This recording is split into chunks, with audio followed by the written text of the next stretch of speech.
네, 디지타임스 리포트로 이어가 보도록 하겠습니다. 매주 금요일 이 시간에는 대만의 IT 전문 매체 디지타임스의 유의미한 보도들을 저희가 전달을 해드리도록 하겠습니다.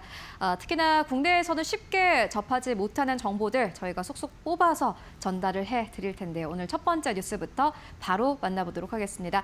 역시나 이번 소식도 국내 언론에서는 크게 보도가 되지 않은 내용인데 아마 여러분들 눈여겨보셔야 할 것 같습니다. 오늘 아침에 스페이스X의 IPO 신청서가 이르면 다음 주에 공개될 수 있다라는 속보가 나오기도 했습니다.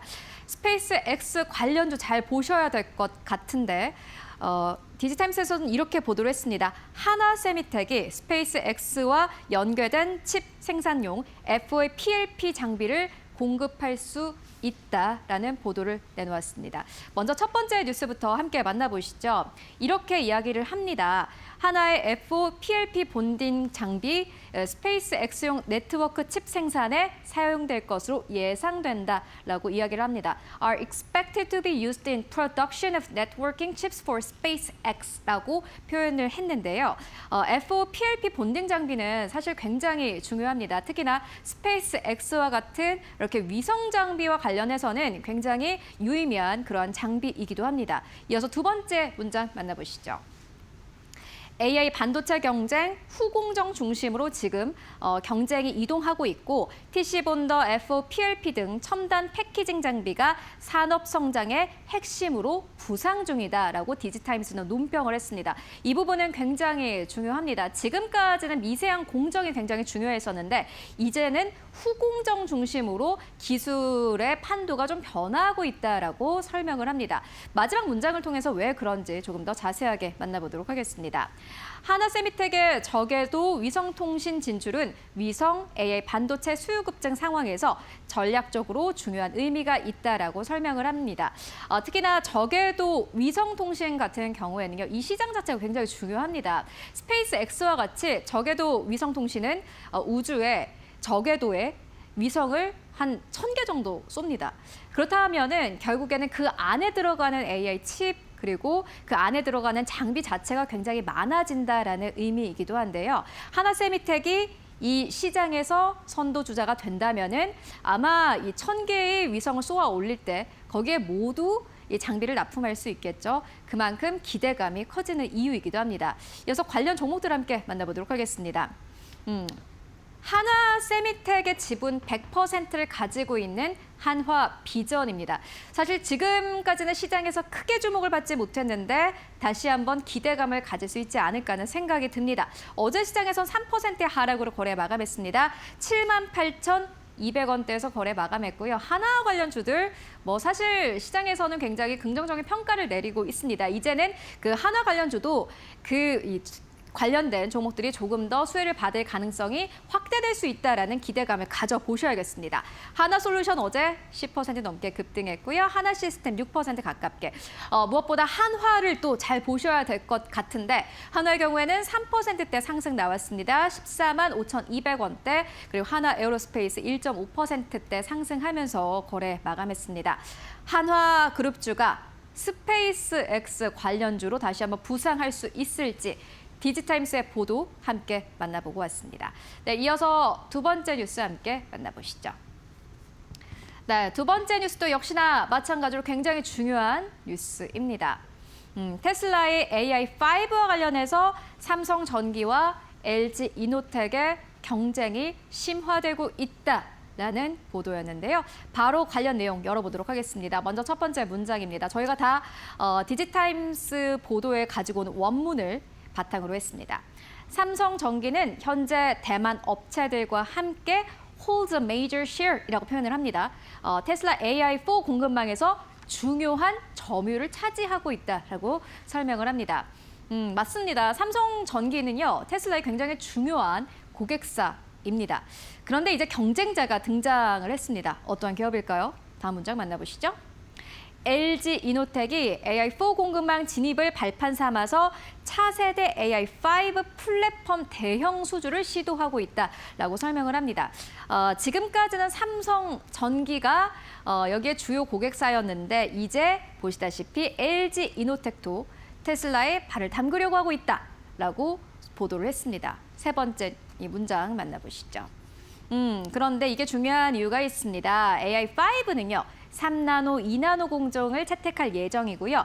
ABF 기반의 FCBGA 기반의 기술 난도가 크게 높아질 전망이다라고 디지타임스는 설명을 합니다. 이렇게만 보면 굉장히 좀 어렵게 느껴지실 수도 있을 것 같은데요. 3나노, 2나노 공정을 채택하는 AI5입니다. 3나노, 2나노 공정은요. 말 그대로 이전보다 그 나노가 조금 더 작아졌기 때문에 세밀한 공정입니다. 세밀한 공정이다라는 의미는 그만큼 기판에 열이 많이 닿을 수 있다라는 의미이기도 합니다. 여러분들 다들 아시죠? 열이 많이 발생하게 된다면 그만큼 렉이 걸릴 가능성이 높습니다. 그렇기 때문에 뭐 삼성전기든 LG 이노텍이든 이제 3나노, 2나노 공정과 같은 세밀 공정이 들어가는 기판은 굉장히 튼튼하게 그리고 열이 안 나게 만들어야 합니다. 이것들을 삼성전기와 LG 이노텍이 함께 할 수 있을지, 기술력을 정말로 발휘할 수 있을지가 주요 관건으로 보여집니다. 그리고 마지막 문장 함께 만나보도록 하겠습니다. 이게 진짜 중요한 이유가 있는데요. 테슬라가 단순 전기차 업체를 넘어서 AI 하드웨어 플랫폼으로 진화하고 있음을 보여준다라고 디지타임스는 설명을 합니다. 테슬라가 보시다시피 AI 플랫폼 기업으로 변모하게 된다면은 여기에 납품하는 삼성전기 그리고 LG 이노텍의 경우에는 기술력을 인정받게 되는 겁니다. 지금은 전기차지만 스페이스X, 휴머노이드 로봇 여러 군데 이러한 기판이 들어가게 된다면은 아마 매출도 확대될 것으로 보여지고요. 역시나 이 시장도 아무나 들어올 수 없는 시장이 되어 버립니다. 관련해서 이러한 기업들이 어떻게 움직일지 여러분들 함께 확인해 보시는 게 중요해 보입니다. 이어서 세 번째 뉴스로 넘어가 보도록 하겠습니다. 역시나 중요한 뉴스입니다. 중요하지 않은 뉴스가 하나도 없습니다. 삼성전자가 3D 낸드 패키징 기판 투자 계획을 재가동한다라는 소식인데요. 여기서 중요한 것은 재가동입니다. 왜 재가동이 중요한 표현일까요? 삼성전자가 차세대 낸드와 화합물 반도체, 첨단 패키징, 기판 분야 투자와 개발을 다시 본격적으로 추진 중이다라고 설명을 했는데요. 여기 이 표현을 좀 여러분들 잘 보셔야 되겠습니다. delayed라는 표현을 썼습니다. 딜레이 여러분들 아시죠? 지연되다, 늦다라는 표현입니다. 왜 이 투자가 늦은 투자다라고 표현을 했을까요? 삼성전자나 SK하이닉스를 따라잡기 위해서 지금까지는 최근 2년 동안은 HBM에 큰 돈을 쏟아 부었습니다. 그렇기 때문에 HBM이 집중하다 보니 상대적으로 지금까지 집중해왔던 다른 사업에 크게 돈을 쓰지 못한 그러한 상황이었는데요. 이제 삼성전자가 다시 힘을 내기 시작했다라는 보도였습니다. 이어서 두 번째 문장 만나보시죠. 2026년 400단 3D 낸드 목표 그리고 2030년까지 첨단 적층 기술 확보를 추진하고 있다라고 삼성전자는 지금 계획을 세웠다고 합니다. 디지타임스가 이렇게 보도를 한 건데요. 여러분들 상상을 해보시면요. 첨단으로 메모리를 쌓으면 그만큼 메모리가 많이 들어가게 되겠죠. 이제 고용량 쪽을 삼성전자가 잡겠다라는 포부로 읽혀지기도 합니다. 세 번째 문장 함께 만나보시죠. 반도체 경쟁은 이제 단순 공정을 넘어서 풀스택 경쟁으로 확대되고 있다라고 이야기를 합니다. 단순 공정이 아니라 풀스택 경쟁으로 확대되는 것은 굉장히 중요합니다.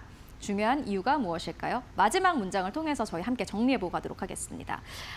일단은 풀스택 경쟁이라는 것은요. 결국에는 지금까지는 하나하나가 굉장히 중요했습니다. 뭐 낸드 그리고 뭐 HBM, 뭐 후공정 이런 게 하나하나가 중요했는데 풀스택 경쟁으로 간다라는 의미는 모든 것을 다 잘하는 것을 이어서 잘하는 것의 경쟁이 굉장히 중요해졌다라는 의미입니다. AI 시대에서는 더욱더 그렇습니다. 하나만 잘해서 되는 게 아니라 이게 다 연결이 돼야지 결국에는 AI 데이터 센터 등이 잘 굴러가길 마련입니다. 그렇기 때문에 이 경쟁의 패러다임이 변화하고 있다라고 설명을 한 건데요. 관련 종목들의 흐름 함께 만나보도록 하겠습니다. 네, 먼저 삼성전자입니다. 삼성전자 같은 경우에는 4% 어제 상승하면서 29만 6천 원대까지 올라가면서 거래 마감했습니다. 이제 30만 원대 목전에 두고 있는 상황이고요. 한미반도체 2.2%대 상승 나왔습니다. 삼성전자의 고객사들인데요. 그리고 ISC 같은 경우에 어제 1.4%대 상승 24만 7,500원대에서 거래 마감했고 솔브레인입니다. 1%대 상승 48만 1,500원대에서 거래 마감했습니다. 삼성전자 그리고 그 밑단에 있는 삼성전자의 고객사들 함께 확인해 보시면 좋을 것 같고요. 삼성전기입니다. 0.49% 약보합권. 어제 약보합에서 거래 마감했습니다. 102만 4천 원대에서 종가 형성하면서 거래 마감한 모습 함께 확인하실 수 있습니다. 관련된 종목들 다시 한번 힘을 받을 수 있을지 확인해 보시면 좋을 것 같고요. 이어서 다음 뉴스로 넘어가 보도록 하겠습니다. 네, 마지막 뉴스입니다. 최근에 워낙 많이 나오는 뉴스인데 삼성전자의 노사 협상이 결렬됐다. 반도체 생산 차질 우려가 커지고 있다라는 보도입니다. 특히나 외국계 증권사에서도 역시나 마찬가지로 최근에 수치를 내놓을 만큼 관련된 또 우려가 커지고 있는 상황인데요. 내용들 함께 만나보도록 하겠습니다. 네, 먼저 첫 번째 문장입니다. 삼성전자가 노조와의 협상에 실패했다. 21일부터 파업 가능성이 커지고 있다라고 설명을 합니다. 일단은 파업 가능성이 커지고 있다라는 것은 국내 언론사에서도 계속해서 보도가 나오는 내용입니다. 빠르게 두 번째 문장으로 넘어가 보죠. 삼성 직원들은 SK하이닉스와의 성과급 격차에 내부적으로 불만이 높은 상황이다라고 설명을 합니다. 삼성전자가 지금 비교를 하는 것은 SK하이닉스입니다. 그것도 그럴 법한 것이 아무래도 반도체 쪽으로 최근에 워낙 실적이 잘 나오고 있는 상황이고 SK하이닉스 쪽에 영업이익 10%가 지금 직원들에게 돌아가고 있는 상황이기 때문에 삼성전자가 상대적으로 불만을 가지고 있다라고 표현을 합니다. 이어서 세 번째 문장 만나보시죠. 파업이 현실화될 경우에는 반도체 공급 지연과 가격 상승 발생 그리고 경쟁사의 반사 이익이 우려된다라고 설명을 하는데요.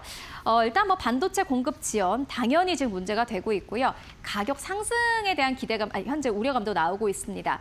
일단 SK하이닉스 쪽에 조금 더 반사 이익이 가는 것이 아니냐라는 이야기까지 함께 나오고 있는 상황입니다. 이어서 만나보도록 하겠습니다. 삼성이 AI 반도체 경쟁 속에서 노사 불안 통제가 가능한지 가늠하는 시험대가 될 것이다라고 디지타임스는 이렇게 논평을 하고 있습니다. 일단 삼성전자가 지금 노사 간의 이 갈등을 어떻게 풀어갈지 여러분들 함께 확인해 보시면 좋을 것 같습니다. 네, 이렇게 디지타임스의 보도 함께 만나보고 왔습니다. 특히나 대만의 여러 가지 반도체 기업들, IT 업체의 공급망과 밀접한 네트워킹을 가진 매체이니만큼 관련된 뉴스들 앞으로 금요일 이 시간에 다시 전해드리도록 하겠습니다. 디지타임스 리포트 함께 하셨습니다.